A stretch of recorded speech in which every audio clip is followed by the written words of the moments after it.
They lured a pregnant, abandoned stranger to my blind date just to secretly film her public humiliation. My friends expected me to be the cruel executioner and break her. Instead, I destroyed my entire life to protect her, and the ending will completely shatter you.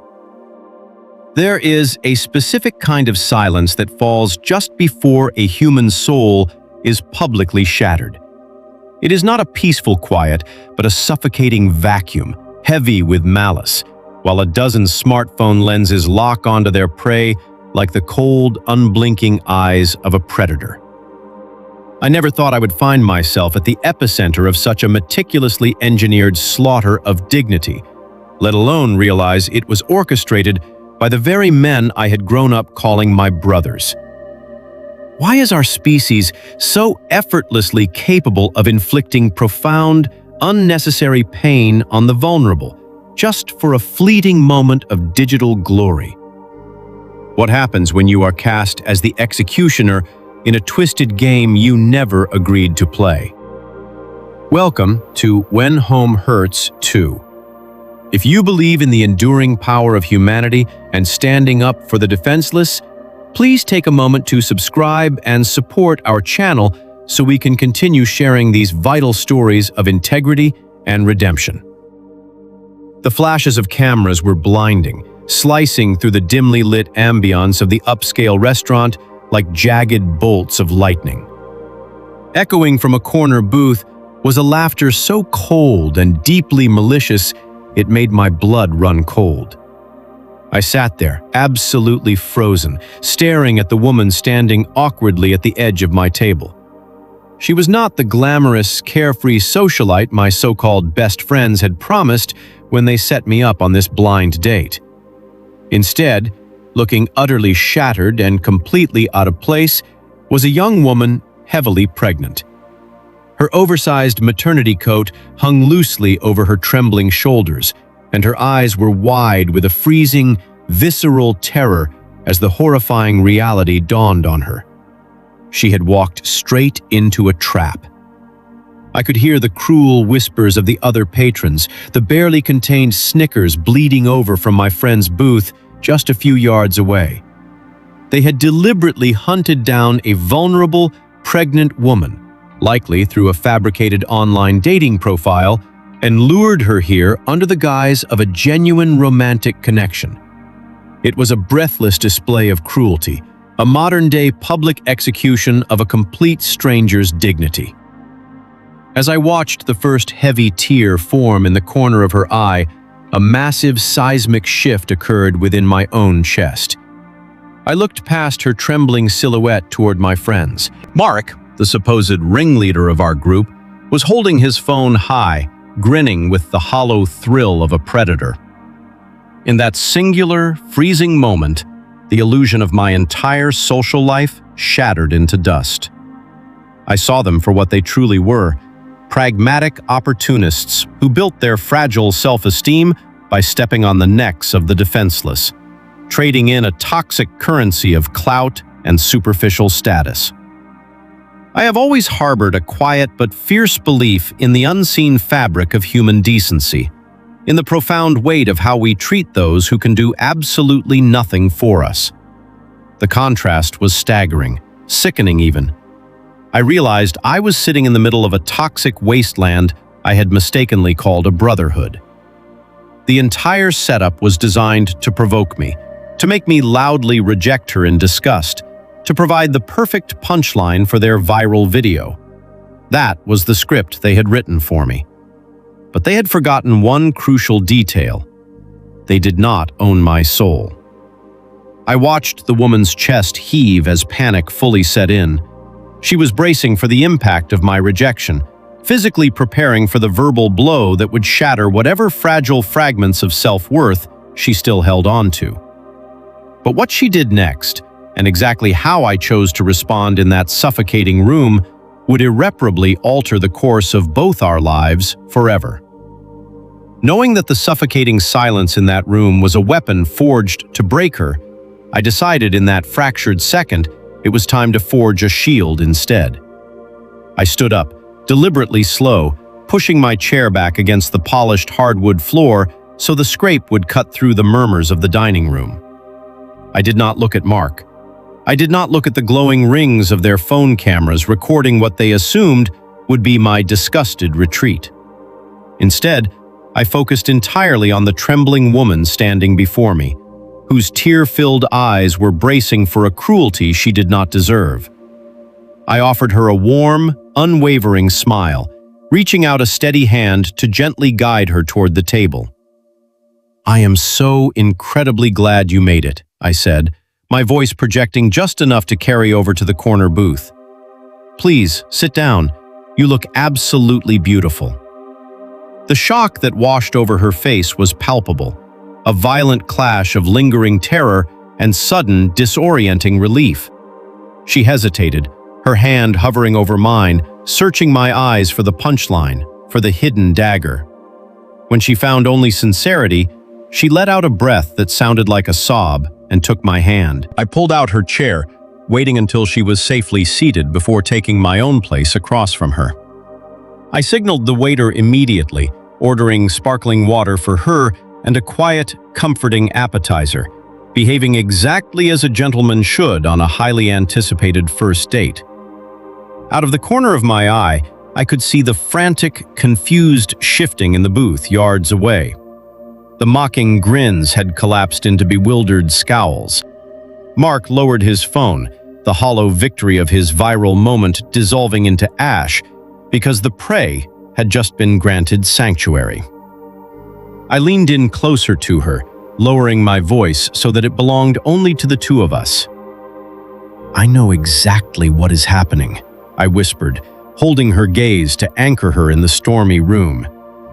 "Those men over there thought they could use us both for a joke, but they are nothing. You are safe with me, and we are going to leave this place with our heads held high. Just breathe." She nodded, a silent tear finally spilling over her lashes and cutting a path down her flushed cheek. But this time, it was a tear of profound relief. We sat there for 15 minutes, engaging in quiet, polite conversation about the weather, the city, the sheer absurdity of the restaurant's pretentious decor. I wanted to give her time to regulate her nervous system, to reclaim the dignity that had been stripped from her the moment she walked through those doors. Every second we stayed, radiating calm and mutual respect, was a silent, devastating blow to the toxic spectacle my former friends had orchestrated. When the color finally returned to her cheeks and her trembling had ceased, I placed enough cash on the table to cover our drinks and then some. I stood up, offered her my arm, and escorted her through the dining room. We walked right past Mark's booth without sparing them a single, validating glance. We left them drowning in their own irrelevance, their cruel prank utterly suffocated by the simple, impenetrable power of basic human decency. Leaving the oppressive glare of those camera flashes and the toxic air of the restaurant behind us, the cool night wind immediately felt like a necessary baptism of reality. We walked in silence for a few blocks, putting physical distance between ourselves and the architects of her humiliation, until the tense, defensive posture in her shoulders finally began to melt away. We found ourselves standing in front of a quiet, brightly lit diner, a stark contrast to the dim, pretentious atmosphere of the establishment we had just escaped. I asked if she wanted to sit in a booth where the world couldn't watch her, and she nodded gratefully. As we slid into the faded vinyl seats, wrapping our hands around thick porcelain mugs of decaf coffee, the walls she had built to survive the evening finally came tumbling down. Her name was Clara. Between shaky breaths and quiet tears, she unfolded the tragic map of how she had ended up in the crosshairs of such a merciless joke. She was entirely alone in the city. The child's father had abandoned her the moment the pregnancy test showed positive, terrified of the very responsibility she was now bearing alone. Desperate for a support system, for a tether to a world that felt increasingly isolating, she had created a dating profile with cautious, terrifying honesty. She had laid out her situation, asking only for genuine connection and understanding. The fake profile my former friends had created in my name was perfectly engineered to exploit that exact vulnerability. They had promised her safety, stability, and a compassionate ear, mirroring her deepest needs just to drag her into a public arena for their own sick amusement. Listening to her, a profound nausea settled in my stomach. The cruelty was so much deeper, so much more calculated than a simple prank. It was a surgical strike on a wounded human being. "I thought I was stupid," Clara whispered, staring into the dark reflection of her coffee. "I thought I deserved it for being naive enough to believe someone could look past my baggage and see me." I reached across the table, stopping her nervous hands from tearing a paper napkin to shreds. I told her that her capacity to hope, her willingness to seek out connection despite her trauma, was not a weakness, but a towering testament to her bravery. I explained that the shame of that night belonged entirely to the men who had weaponized her hope, not to the woman who had dared to hold on to it. As we talked deep into the night, the artificial boundaries of strangers completely dissolved. I realized that humanity is not bound by history or blood, but by our shared capacity for empathy in the face of suffering. Clara was not a prop in a viral video. She was a fiercely resilient mother trying to navigate a world that had repeatedly shown her its teeth. By the time I walked her to her apartment building, the terrified victim from the upscale restaurant had been replaced by a woman who realized she had survived the fire. The profound vulnerability Clara had shared in that quiet diner stood in stark contrast to the buzzing, frantic toxicity awaiting me the moment I looked at my phone. The screen was illuminated with dozens of notifications, a chaotic barrage of texts and missed calls from Mark and the rest of the group. The messages started as confused demands, evolved into defensive mockery, and finally descended into venomous insults. They accused me of ruining a harmless joke, of lacking a sense of humor, of trying to play the righteous savior at the expense of our supposed brotherhood. Reading their words in the quiet solitude of my living room, I felt no anger, only a chilling, absolute clarity. The illusion of camaraderie I had clung to for years was finally stripped away, revealing the rotting core of a dynamic built entirely on collective arrogance and the casual degradation of others.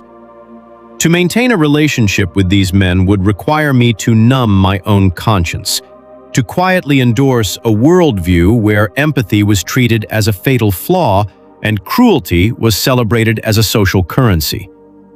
I thought about Clara's trembling shoulders, the terror in her eyes, and the deliberate calculation it took to engineer that moment. You cannot stand in the light while willingly sharing a bed with the dark. I realized that staying silent, or trying to casually fade away from the group, was a coward's exit. They needed to know exactly why the bridge was being burned, not for their sake, but for my own spiritual closure. I opened the group chat, my fingers moving with a steady, unshakable resolve. I did not hurl insults or match their frantic, aggressive energy. Instead, I typed a single, definitive paragraph. I told them that a brotherhood built on the humiliation of the defenseless is not a bond, but a shared disease. I told them that their desperate need for digital clout had bankrupted whatever remained of their humanity, and I refused to be a participant in their moral decay. I wished them well, hoping they would one day find a source of self-worth that did not require stepping on the necks of strangers. Before the typing bubbles could even appear on the bottom of the screen to signal their inevitably toxic replies, I hit send. Then, systematically, I blocked every single number. I removed them from my social media, severed the digital tethers, and erased their presence from my life with absolute finality. As I set the phone down on the counter, a tremendous physical weight lifted from my chest. I was entirely alone. untethered from the social circle that had defined my 20s. Yet, I had never felt more liberated. Cutting away the dead weight of my past allowed an unexpected, quiet grace to take root in the empty spaces they left behind. It has been 3 years since that suffocating night in the restaurant, and the trajectory of my life has irrevocably shifted. I did not fall in love with Clara, nor did our story twist into a cinematic romance where I stepped in to play the savior husband. Reality is far more nuanced and infinitely more beautiful. We became friends, deep, foundational friends, bound by the absolute certainty that we would protect each other's dignity in a world that often tries to strip it away. I was sitting in the waiting room when her daughter Maya was born, holding Clara's coat just as I had held her gaze in that dining room.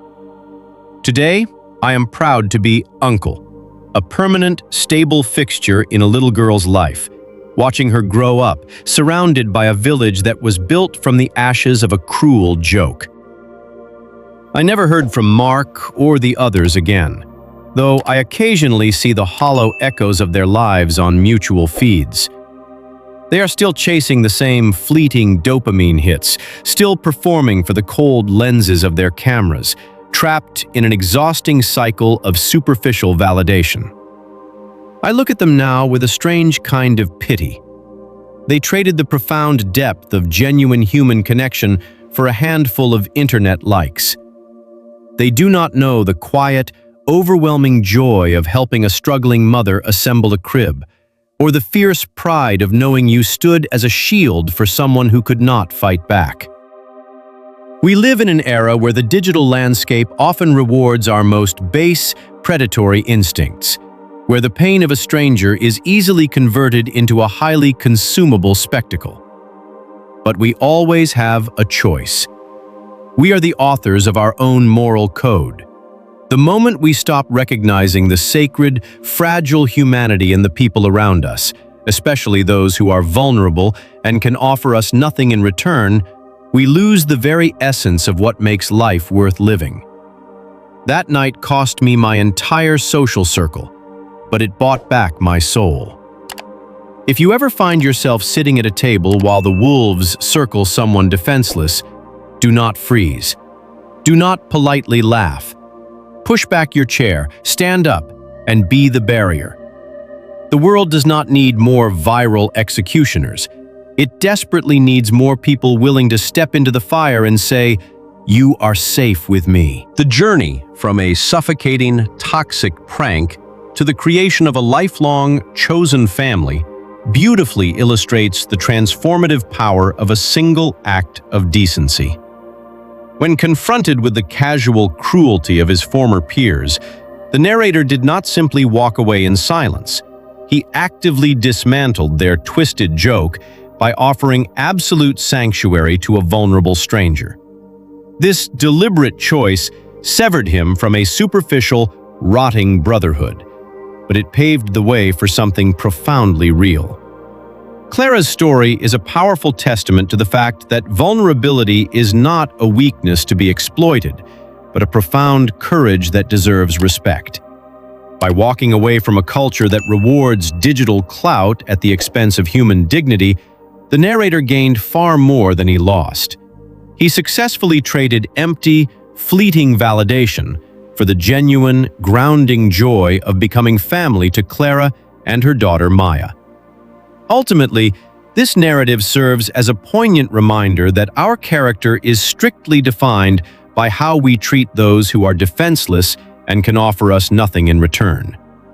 In a world increasingly obsessed with viral spectacles and detached mockery, choosing empathy becomes a radical act of rebellion. The true victory was never about aggressively fighting the bullies, it was about preserving humanity in a space designed to destroy it, proving that basic human decency will always outlive the fleeting relevance of cruelty. True courage is found in the quiet, decisive moments where we choose empathy over the approval of the majority. Toxic environments will often try to disguise cruelty as humor, but participating, even through passive silence, makes us entirely complicit. The ultimate measure of your worth is not who you sit with at the table, but who you are willing to stand up and protect when the rest of the table turns against them. Audit your circle. Take a brutally honest look at the people you surround yourself with. If their bond relies on putting others down, exploiting vulnerabilities, or chasing superficial digital clout, it is time to confidently sever those ties. Be the shield. When you witness someone being mocked, marginalized, or bullied, whether in a workplace, a public space, or online, do not be a passive bystander. Speak up, offer your immediate support to the target, and refuse to validate the cruelty with a polite laugh or a digital like. Choose depth over spectacle. In a hyper-connected era, consciously prioritize authentic, deep relationships over shallow social media approval. Invest your energy in people who build others up, remembering that true fulfillment comes from mutual respect, not an audience's applause. We would love to hear from you. Have you ever had to walk away from a toxic friend group or stand up for someone when they needed it most? Please share your thoughts and experiences in the comments section below so we can all learn from your perspective. If you found value in this story, please subscribe to the channel to support our work and give us the motivation to keep creating more meaningful content.